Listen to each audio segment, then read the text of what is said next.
Околу 1 милијарда евра за патно поврзување на Кичево со околните градови. Премиерот Мицкоски информира дека овој град дополнително ќе се развие кога ќе бидат готови автопатите кои го поврзуваат со Скопје и Охрид. Долгоочекуваната делница Кичево-Охрид планирано е да биде готова до крајот на годинава, а најдоцна до првиот квартал 2027 година.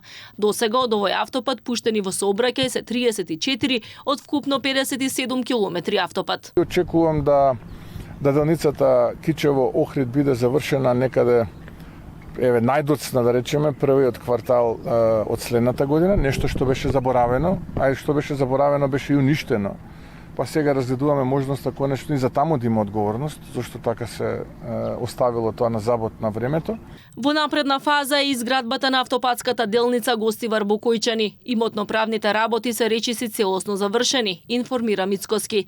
Таа е исклучително предизвикувачка за изградба бидејќи е во планински предел.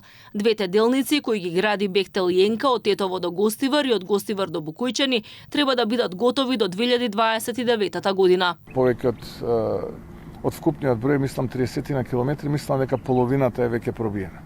А што се однесува до урбанистичкиот сегмент, целосно имотно-правните односи се заокружени, така што изведувачот може да работи и да го заврши и тој дел од автопатот. Со целосното завршување на коридорот 8, патувањето од Скопје до Охрид треба да стане побрзо од кога било. Трасата од 173 километри се крати на околу 150 километри, кои ќе се поминуваат за само 1 час и 15 минути од излезот на Скопје до влезот во Охрид.